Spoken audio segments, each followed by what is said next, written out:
Here we go. Okay. So my name is Eloise. I'm one of the instructors with Coding Kids. So first of all, can everyone see me and hear me clearly? Yes. Yep. Yes. Awesome. Yep. Yep. Great. Thank you. Okay, so I'm going to start just by sharing the PowerPoint. Yep. And this might hopefully should work. Can everyone see that in full screen, the PowerPoint? Yes. Yes, Awesome. indeed. Okay, so I'm one of the instructors with Coding Kids. We run a bunch of STEM and entrepreneurship workshops with prep to grade 9, so that's 7 to 15 years old. And obviously we also do teacher PDs. We've done a bunch of traveling all through Torres Strait, Longreach, Mount Isa, and a few other places as well, delivering all of our various programs there. So today we're going to have a look at Scratch and learning how to do some coding with it, which is a really simple, just drag and drop coding platform. And it's a great place for people to start learning about computational thinking, algorithms, problem solving, design, coding, all those fun things. Has anyone here not used Scratch before? I can't see the chat at the moment, but we can have a chat about that later. So digital technologies, this is a subject based on engaging students to create their own digital solutions and to solve community problems. Scratch is a really simple and effective tool in creating these digital solutions. We're going to just skip this slide here. There are heaps of tools that are already available to deliver class activities for digital technologies, as we've listed a few of them up here, and we use a lot of these different ones with Coding Kids, but today we're just going to focus on Scratch. We can use Scratch to create a shareable online quiz game about any topic. For example, you can actually use this in years 3 to 4 as part of a unit on Australian convict crime and punishment, which is part of the examples that we have up here on the screen at the moment. So there's so many really, really fun and engaging ways that you can use Scratch to create all different kinds of things that you might not even think of as actually coding. I'm gonna skip that one. So for people who've never coded before, we like to use the analogy that coding is, it's just like baking a cake. Just it uses bigger words, basically. So in the same way how with baking a cake, you have a method and you have ingredients and you use different parts of the ingredients to follow the method to make the cake. In the same way in coding, in particular with Scratch, you've got a list of things that you can use, in which case there might be blocks of code. All you have to do is use them in different amounts and different orders, and follow or set some instructions to follow, basically. And once you've gotten through that method, so to speak, at the very end, you'll have a program, basically. So for example, with sequencing, how in a cake, you might not put the milk in and then the flour and the sugar, how there's a very specific order for you to put things in so that you'll have the best possible outcome. In the same way with coding, you can put things in any real way that you want, and the outcome might still be a program that sort of does what you want it to do, but in the end, there's always going to be one best way of going about it. So we want to figure out what the best way is to get there. And also, just like in baking a cake with iteration and such, for example, when you're following a method, the method might say, crack an egg open, beat the egg, put the egg into the flour, and you might have to do that 4 times. In the same way with coding, you'd read that as crack an egg 3 times. So go through it, crack the egg, beat the egg, put the egg in, and then you say, have I done this 3 times? I haven't. Okay, let's go back to the very beginning and we'll do it again from the top to the bottom. So in that way, a lot of the concepts in coding, it's exactly like baking a cake. And then we have our 5 principles of learning to code. I love this poster. It's so pretty and we have it everywhere. So as you can see there, we have the 5 steps. We make a plan, we do 1 step at a time, have a go, test your code, don't give up. It sort of speaks for itself, but this is a really easy way that we like to sort of put the problem of coding to especially younger kids in particular who might see a program and we say, we're going to make that. And then they'll kind of have a bit of a panic thinking, oh my goodness, how am I going to get there? So we always try and break it down into the very first thing is just have a think about step by step, what do you need to do? Just break it down into every single step. What is one thing you need to achieve to get this thing to work? And then go through that plan one step at a time, bit by bit. The third step, have a go. Obviously, you've tried something, you've done one of your steps, give it a go. If it doesn't work, then just go back, do a different step. You're going to test your code, hit play, see what happens. Does it work? Does it not work? That's great. And the most important one, is of course, we don't want to ever let them give up because coding is so much fun and we think everyone should have a go. So today we're going to be having a look at making this maze game just here, and I'll show you a working version of it in just a moment. So I'm pretty sure the next few steps are actually just about, they're just about Scratch itself. So I'm going to jump onto Scratch now. Stop that share. Before I get into Scratch, first of all, yes, has anyone got any questions so far? First? No? Awesome. Okay, so now we'll go into Scratch. Just here. Okay. So we'll start full screen, have a little look at the game first of all before we get too complicated. Now, we do recommend if you have got Scratch. Scratch, obviously, there's the website version of it. I'm using the offline version at the moment just so I don't accidentally lose anything. So you're very welcome to make it along with me at the same time as we look at it today. But you're also very welcome to just watch. We do always say that we learn more from doing than just watching. So first of all, actually, we'll go through the interface. So over here, first of all, just where my mouse is circling on the screen, this is basically what we call the stage. It's just where we can see kind of what's actually happening in our game at the moment. So anything that we tell Scratch to do, we'll be able to see what the outcome of that is over here. And it's where we can sort of keep a track of what's actually going on in our game. Down here, just below the stage, this is where we have all of our sprites and backdrops. All a sprite is, it's basically just a kid-friendly name for a character or an object that's going to be in our game. Normally, these are things that we'll use that we might control or we might have to interact with, or they might have something to do with getting points or those sorts of things. But pretty much anything that needs to do something in the game, it's going to be a sprite. And the backdrop sort of speaks for itself. It's kind of just the pictures that we see in the backdrop. What we also have with sprites and backdrops are we have these buttons here, and they're kind of the same for both. Only one is a picture and one is a little character over here. These are the buttons that we can click to add new sprites or new backdrops. So over here with the new sprites, obviously this little character just here is going to help us choose a sprite from the sprite library. Sprite library, basically all it is it's just a bunch of pre-made characters and pictures that we can use. And they've all been very handily sorted over into categories. So we like to say to kids, if we're making a disco game, then okay, we know that we want to have a look over in the dance theme over here, and we'll find some things over here. But at the same time, if we're making a dragon game, then we'll have a look over in fantasy over here. But in general, especially because we like to tell students that they can choose whatever sprites they want, they can make it however they want, they'll often just look in all over here. And all the sprites are the same in the online version and the offline version, which I'm using. It's just so that we have the ability to add things in quickly without having to draw them ourselves. If we wanted to draw them ourselves, then there's this one over here where we can paint our own. It's just like using the basic paint program, MS Paint, as it used to be called. And then uploading a picture if you wanted to upload something that you've already got saved on your computer, and then taking a picture, which speaks for itself. You can take a picture from your webcam if you want to. It's the same thing over here with the stage, where there's choosing one from for the backdrops, where you can choose one from the backdrop library.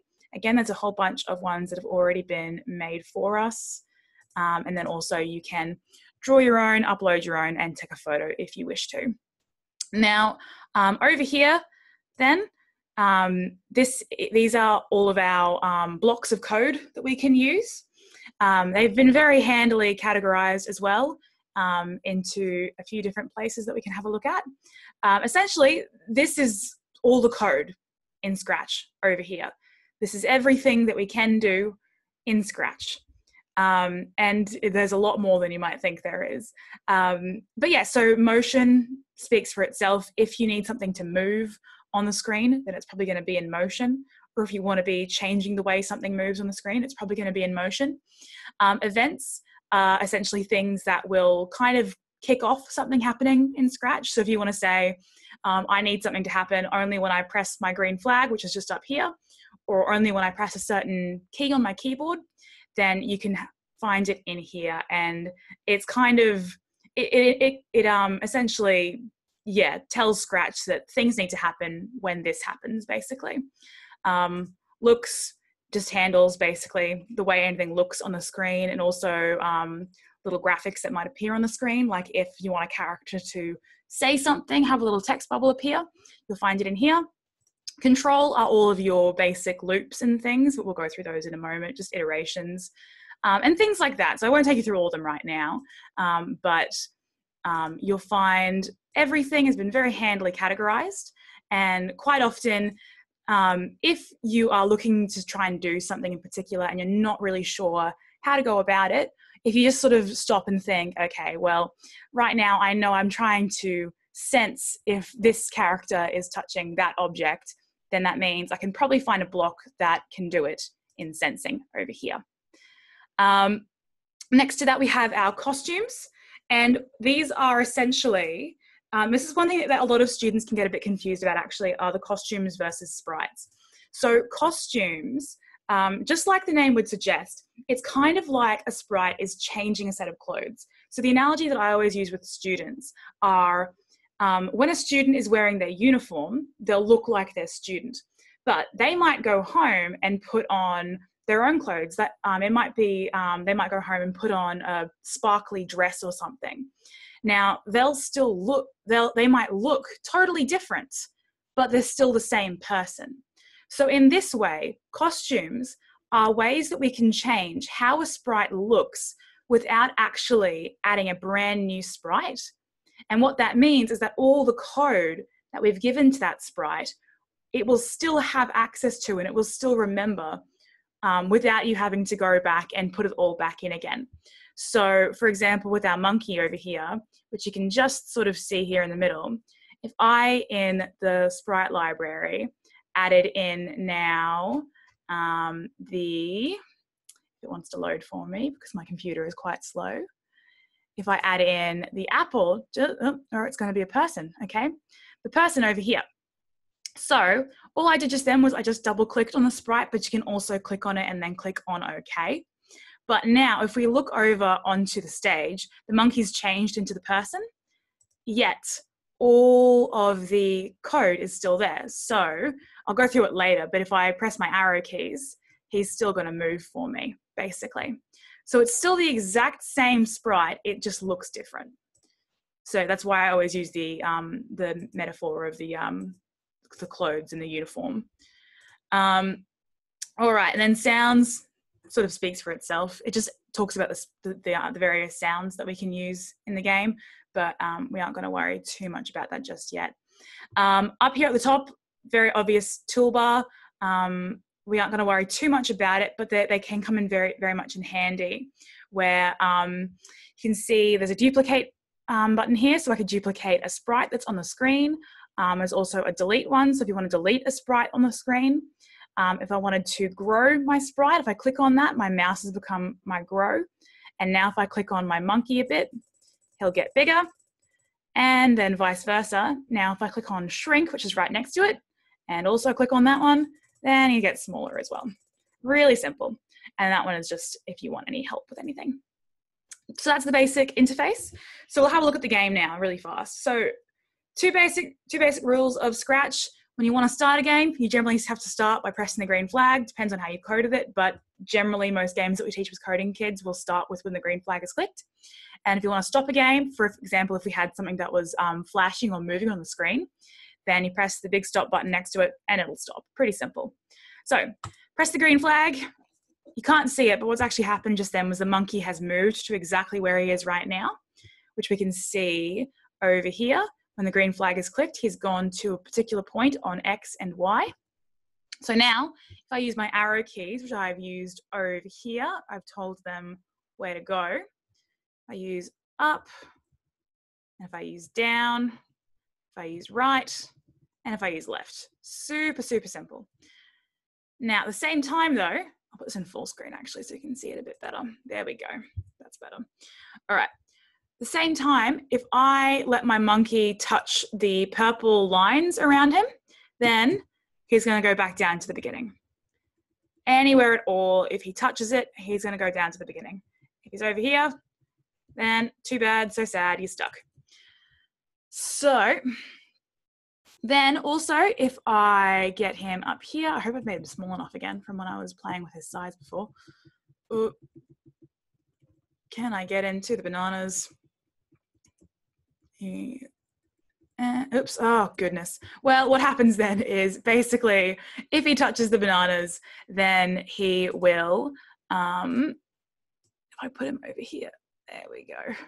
I'll just cheat, there we go. Now if he touches the bananas, yep, a little thing popped up saying you win. And I'm not sure if you could hear that just then, but also a sound played where there was some clapping happening and it was very loud, but that's okay. Yep, and so that's honestly all the game is. There's no code at all in the bananas over here, and there's also no code on our backdrop. This is just some instructions so I remember what to do basically.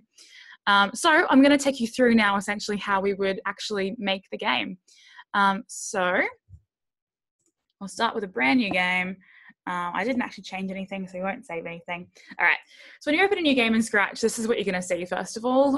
He always starts with the cat, because the cat is their favorite sprite. We don't want the cat though, so I'm just going to straight away delete the cat. The first thing that I'm actually going to do is I'm going to draw my maze, because the way that we've used it for this game is it'll sense if it's touching a particular color.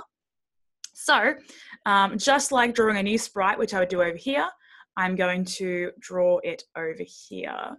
That reminds me as well. Sorry, one moment. That should be all good. Okay.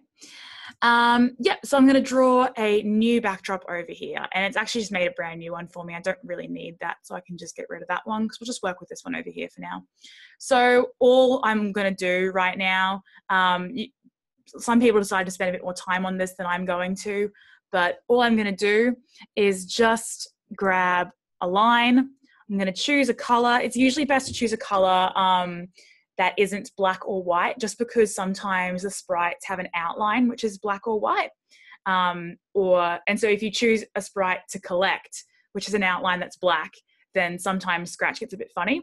So we generally go with sort of a slightly more rainbow color, like red or pink or something. So I'll go for like a green or something right now. Down here, you can sort of adjust a lot of your color tools. Let me just get this out of the way so I can see what's happening over here. There we go. All of your basic paint tools. So again, I can make my line a little bit thicker if I wanted it to. I could draw a solid box if I wanted, or a solid circle, type some text, fill in a whole space, erase, select a certain area. If I wanted to duplicate anything, then I can there. We have undo and redo. This will flip the sprite, as in mirror it or turn it upside down. But for now, we're just going to draw a line. I'm going to make it nice and thick though. And look, I generally don't spend a lot of time worrying too much about making the maze very complicated. Often if you just sort of start with a box like that and then just draw some random lines here and there, it hasn't got to be too complicated. A lot of the time, I found quite often students will spend a long time on this. But if you make it really obvious very quickly that you haven't actually got to spend too much time on it, then sometimes they'll be a little bit more willing to sort of leave it to the end. Because the other great thing about Scratch is that because you're just painting a backdrop, it's really easy to change the maze later on, make it easier, make it harder. So at the very beginning, you haven't got to make it too complicated. Yeah, so I've got my maze, it's done, great. So now if I go back into scripts over here, what I'm going to do first of all is I'm actually going to quickly make a list of what it is I want to do. And normally at this point in time, we'll stop and ask the students to give suggestions for things I think needs to happen, because we'll always start the lesson off by going through the completed version of the game that we're going to try and make, sort of get them very excited for it. But first of all, so we might say, for example, I probably should have done this first actually, is the first thing we'll do is we'll start by drawing a maze. And the next thing we might want to do is we might just want to make sure that we've got our own character that we're going to move. So on my game, it was a monkey. So we want to make sure we have the monkey sprite. And the monkey sprite needs to move. And then the next thing would be we need to make sure we get the banana sprite. And then, you know, after that, it might be that monkey can't touch the walls. Monkey can't touch the walls. And last but not least, the last thing would probably be that the monkey wins when he touches the bananas. So bananas equal win. We'll sometimes spend a little bit longer on that. It depends on how complicated the game is. And again, we would ask the students to sort of try and suggest that a lot, but if they can't remember, then that's fine. We might prompt them a little bit. But that's kind of the basics of it. In general, we try not to put too many specific coding terms in just the plan. We try and keep the plan very, very basic. So instead of saying, when I press the up arrow key, the monkey moves up, that sort of thing. Instead, we'll just say, the monkey sprite can move, so that when we actually get down to it, we haven't sort of jumped ahead too much. We haven't made it too complicated yet. All right, so now I'll go through and quickly add in my sprites. And at this point in time, we always get that one student who asks, do I have to use the same sprites as you? And the answer is always, no, you haven't got to use the same sprites as me. Because we like to make sure that the students feel that they can sort of put their own spin on it, which, you know, sometimes works really, really well. Sometimes you have to have a bit of a chat to them, but in general, they're normally very, very imaginative, which is fantastic. I've got my monkey, and then I need to make sure I get my apple. Or actually, first of all, before I even get there, let me consult my plan. I've drawn my maze, which I should have done after I wrote my list. I've got my monkey sprite. So actually, before I can even get my banana sprite, I should have said, instead, let's make the monkey move. So first of all, my monkey is way too big. He's not going to fit anywhere. So I'm going to shrink him a little bit, just up here, just there. Make him a little bit smaller even, actually, because often, especially with the maze game, the students will make the sprite way too big for their actual maze. And that can be actually a very early sort of standpoint where they get a bit stuck at, which is just they physically can't beat their own game.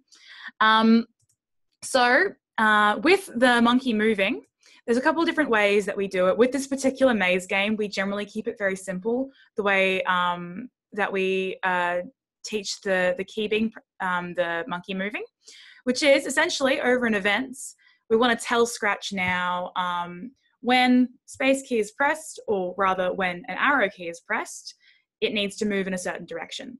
So I might start with the up arrow key. So when the space key is pressed, because there is this little box, this little indented box, and a little tiny black down arrow, I'm not sure if you can see that, but I hope you can. Because there's a little down black arrow just there, that means there's actually a drop-down menu there. That means there's a whole bunch of other options in there. So if I quickly have a little look on there, all these options come up. So these are all things that I can have in there instead. I want to work with the up arrow first of all. So over here in this big expanse of space over here, which I can see when I look in scripts, all I have to do is just drag and drop it over there.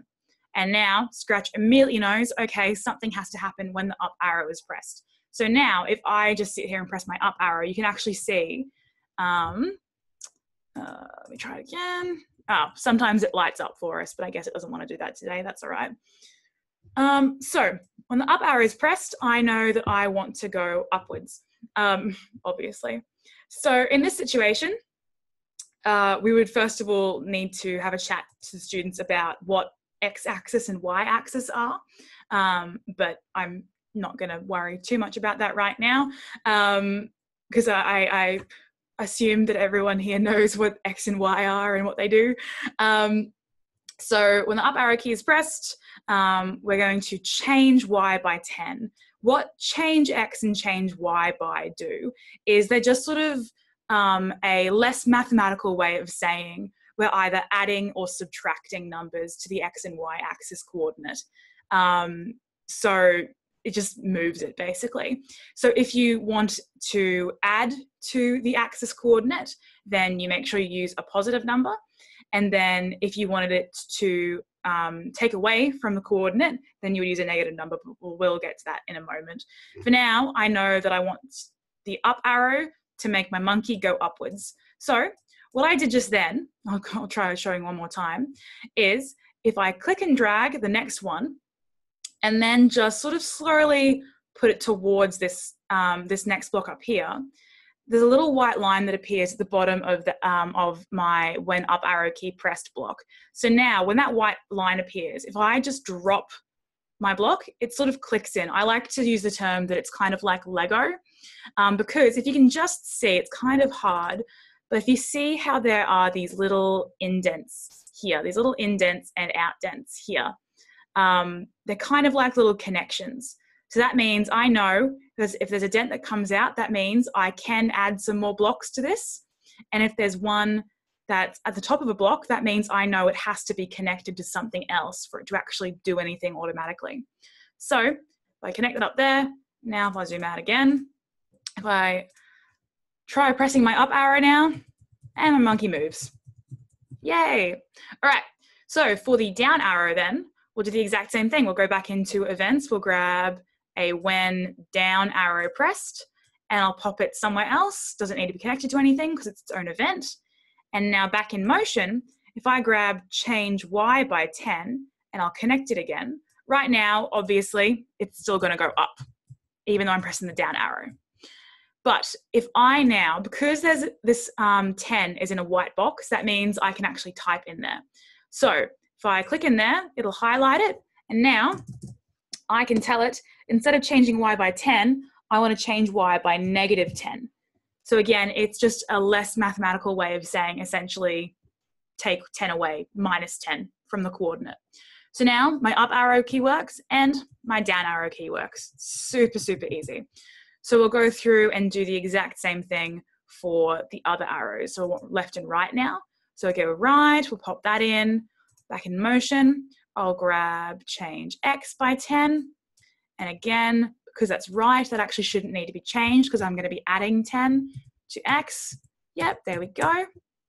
And in the same way for left arrow key, pop that one down there. Actually, I'll show you something else really quickly as well. There's a bit of a handy hint, especially if you have to do lots of arrow keys and lots of different games, and it can get a bit tedious going through every single one, one by one, is if you actually, on the very first block of a particular script, which is, this would be what we'd consider a script, and each of these would be considered a block. So the very top one, if I right click on it, this little menu appears. This is how I can delete blocks if I want to. If you actually click on duplicate here, it does exactly what it says on the tin. It actually created a perfect copy of it.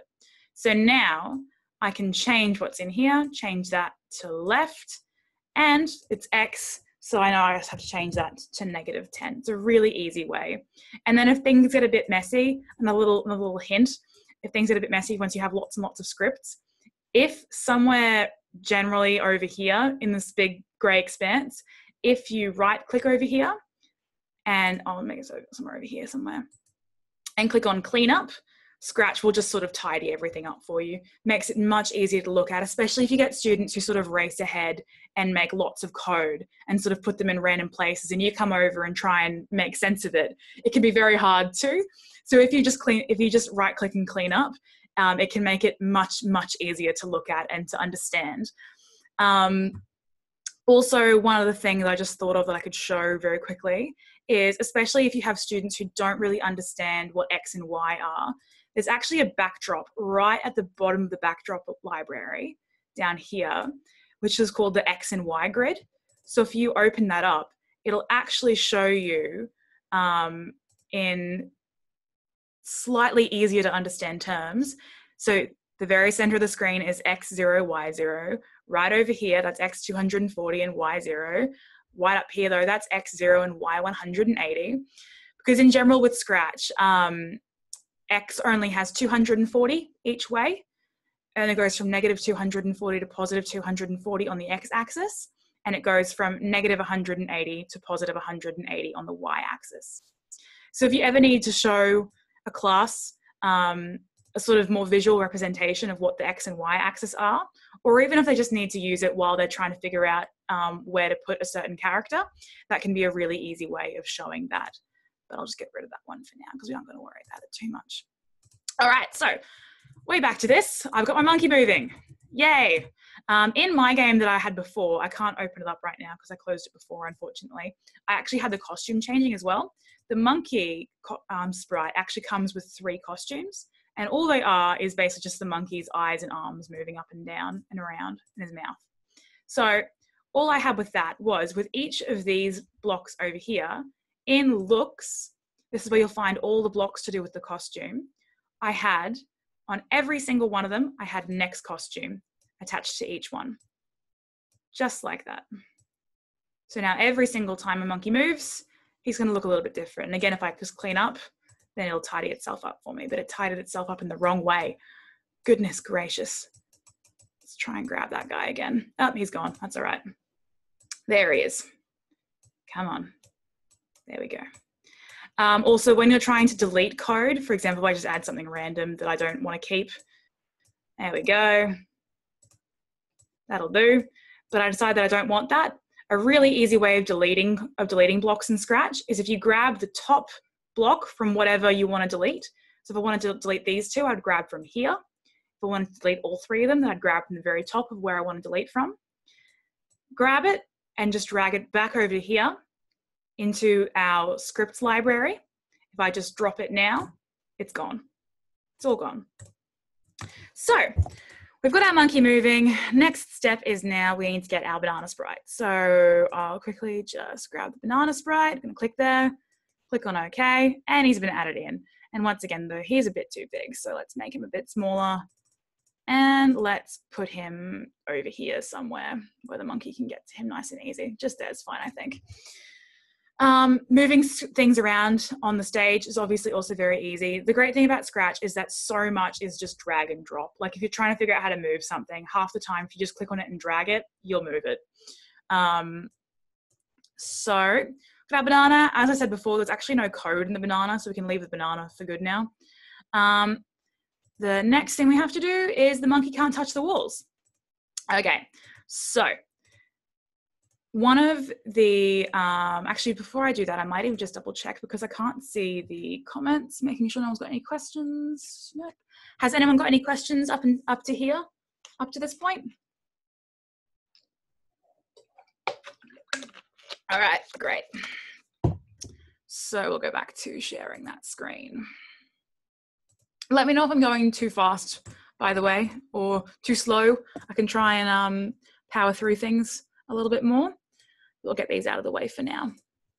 Okay, so very quickly now, we now need to get the monkey knowing that he can't touch the walls.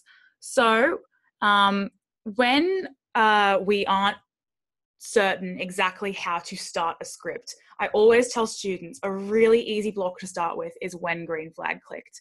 A lot of students use it a lot. So if something needs to happen just sort of automatically, you aren't waiting for a certain key to be pressed or for you to click something or for you to touch something, then normally we just start with when green flag clicked, pop that in, and we can now tell Scratch something needs to happen as soon as the game starts, basically. Now, what needs to happen in this case is we actually need Scratch to always be sensing if I'm touching the sides. Now, what that means is that the very first block that we need to grab is actually a forever loop from over here. We use forever loops all the time. That basically just means when I attach that into when green flag clicked, Scratch now knows that as soon as I press that green flag, it needs to always be doing something at all times. And what we need it to be doing is we need it to be sensing if I'm touching the green line. So because I've said if, I know that means I need to grab an if loop, which is one of these guys. If something happens, then something else happens. So this is just like we were talking about with the baking a cake situation, how in here we might say, if cake is done, or if cake is not done, then continue cooking. Or if cake equals baked, then take out of oven, that sort of thing. We're just saying if something happens, then something else needs to happen. Now, if I put this inside the forever loop, once again, that just means Scratch now knows, all right, when the green flag is clicked, I need to be forever looking for if something happens. So the next thing we need to do is tell it what that something is. And because we're going to be sensing something, we can go straight into sensing over here. A lot of the blocks in sensing don't look like other blocks in the sense that they don't have indents or outdents or anything. They're just sort of like almost little circles like this. In particular, we actually want to get touching color, which is this one. And you can tell because Scratch actually has, these blocks have these little sort of pointed edges. They kind of look like arrows. And so does this little shape in here. It has these little arrows. That tells me straight away, okay, that block can actually fit in there. That's a perfect block to go in there. You can put ones that have other edges inside of it, but they don't always work very well. And it normally means that you need something else. There's something missing in the equation, basically.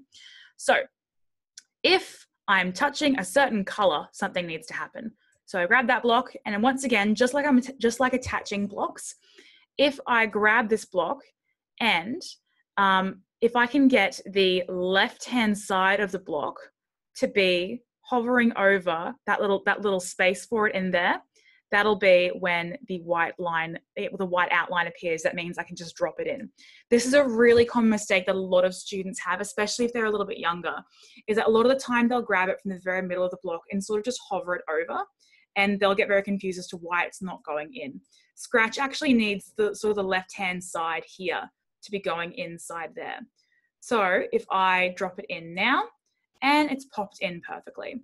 Now to change the color though, because we're not looking for orange, all you have to do is just click on that orange square, and now my cursor has changed into a little hand. And if I now move it around, it's going to be sensing whatever color my mouse is currently pointing at. So if I point it exactly at the line here, find a space, it's nice and big, so you know you're for sure clicking on it. And now if I click, and it's changed in there and it stayed the same. This is another very common problem that a lot of students have actually. I've noticed, at least personally, while I've taught this game, is that quite often the first time you do this, it doesn't actually work. And once you've got the monkey moving, even once he touches the walls, he'll still go through. I found the best way to fix that is if you just reset the color again. So you haven't got to change the backdrop, but if you just come over here, click on the color and click on the line one more time, and then just stop and start the game, that'll sort of 9 times out of 10, that'll fix it, unless there's something more logical. That's a problem there. But that's a really common problem that I've had a lot of students have, and I've taught this game more times than I can count now. So now Scratch knows if I'm touching a certain color, then something needs to happen. So all we have to do now is tell him, as soon as that color is pressed, so as soon as you're touching that color, you have to come back down to the start position down here. So back over in motion, because this means we're going to be moving the monkey around. Another block that we use a lot is this go to block just here. So again, we're using X and Y coordinates. So Scratch is very helpful. There's a few different places around Scratch where it actually tells you direct coordinates. So down here, you might have noticed this X and Y coordinate down here. What that actually is it's telling me the exact coordinates of wherever my mouse is, which is really handy. So if you're ever looking for a particular place on a screen, but you have no idea where it is, if you just put your mouse over roughly where it is, and you can then read exactly what the coordinates are on the screen, then you know, all right, perfect. So I know exactly where my mouse is right now. It is X 169, Y negative 91, and it'll move with your mouse as well. At the same time, over in this little corner over here, on our scripts area, on our script stage, I think it's called, that'll tell you the exact coordinates of whatever sprite you're currently looking at. So right now, I know I'm looking at the monkey sprite because of the blue box around him.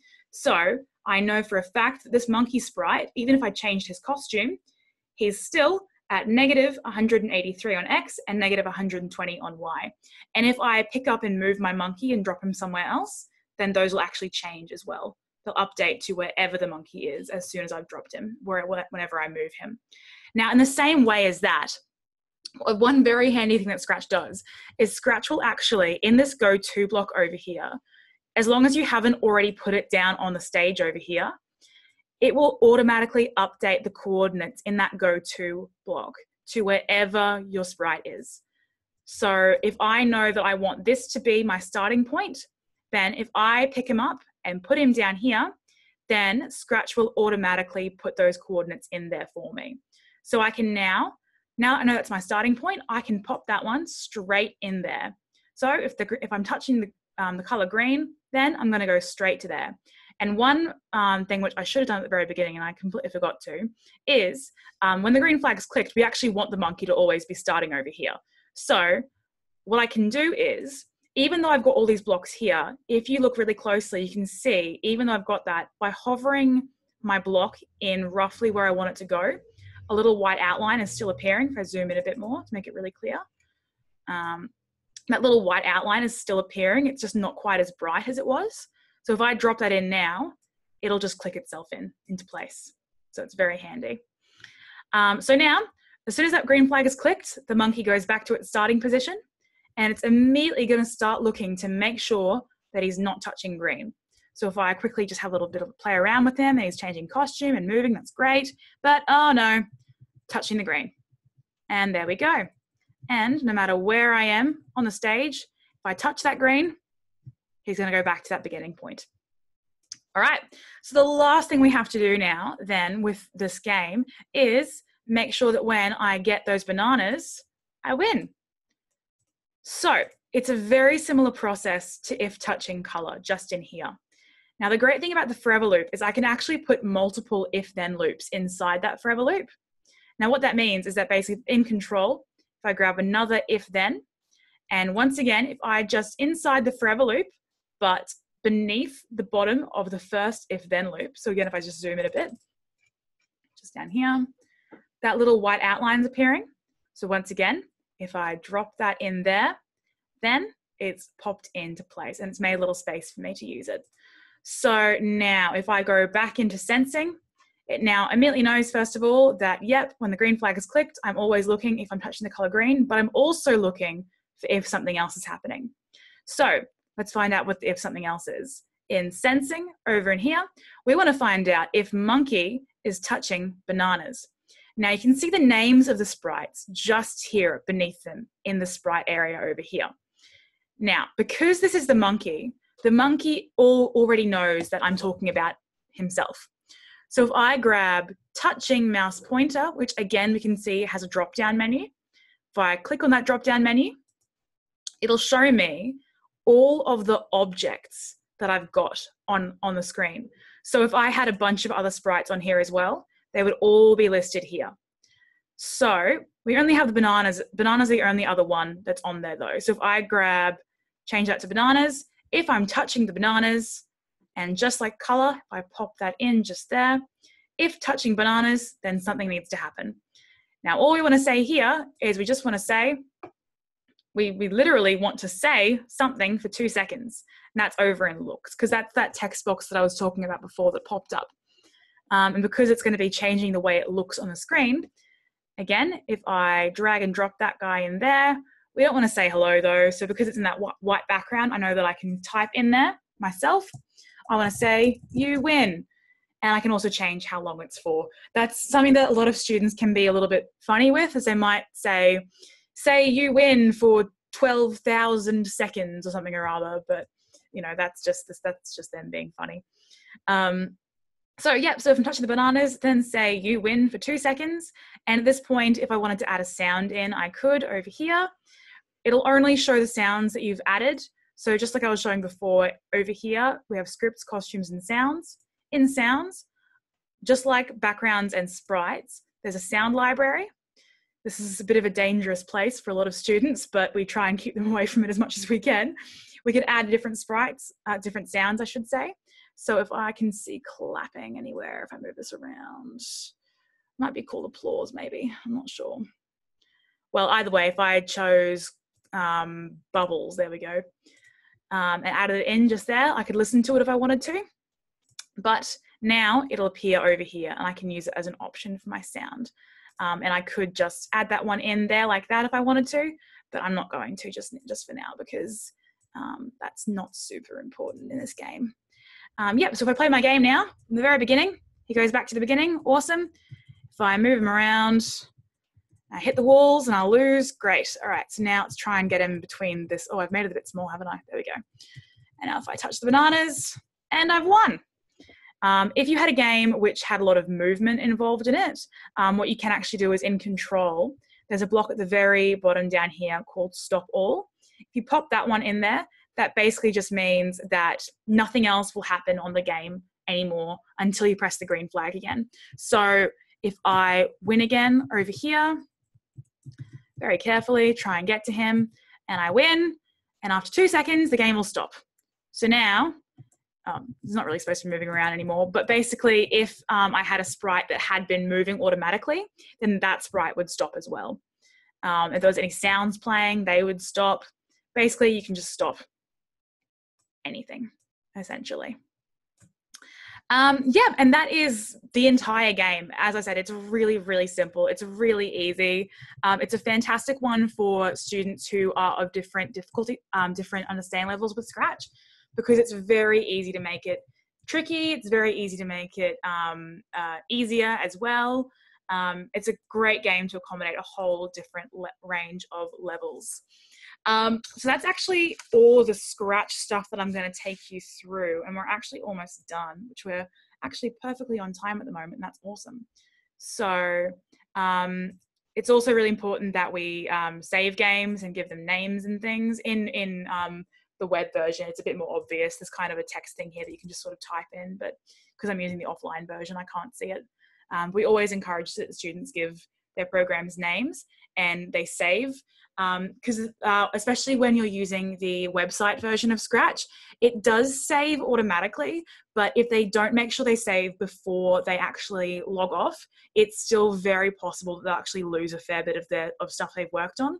So it's really, really important that no matter how recently it is, Scratch has said that it's automatically saved what they've been working on. The students should absolutely always save themselves before they close Scratch. Otherwise, they will very likely lose something. So we'll stop sharing Scratch at the moment. So I only have a few more things to go through, actually. Really quickly, I'll tell you about some upcoming events that we have. We're actually running another full-day teacher PD set of workshops in Brisbane City. If you wanted more information about that one, there's more information available about it here on this link that I'm about to send through to our chat, which is just there. So that's a link to our website where you can get a bit more information about that one. We always like to suggest with Scratch that, I'll just share this very quickly because it's a pretty important thing. Where's my PowerPoint? Just here. Yeah, I won't put this into presentation mode. We can already see it just there. So I always say with Scratch, the trick to it is it's really important that no one gets overwhelmed with it, because there are a lot of blocks that can be used, and a lot of blocks that can completely change the way that other blocks are used. But in reality, you actually only need to use like 20 blocks or so to be able to create your own digital solutions for about grades 3 to 6. So that's kind of most of it from me. Do we have any questions at all before we finish up for the day? Anything at all? Nope. I hope I've answered everything as I've been talking. Great. And then last but not least, one more time, we'll go back to this. No, we want this one here. Just here. Yeah, so if you wanted to contact us at all about anything, any questions you have at all about Scratch or any other of the topics that we talk about in Tutor, these are all of our contact information, details and links and things here. I'm very sorry that we had that administrative problem with getting the correct code to everyone. I'm assuming that's where everyone else is, but I hope that this has been informative anyway, and that it's helped. Yeah, so again, if you have any questions at all, those are all our contact details. Everything can be found on our website, which is just codingkids.com.au. Yeah, so that's it from me. Again, my name was Eloise. I hope this has helped at all. And yeah, I will leave you there. Thank you very much for being here today. I really appreciate it. Bye. I'll just end the meeting for everyone.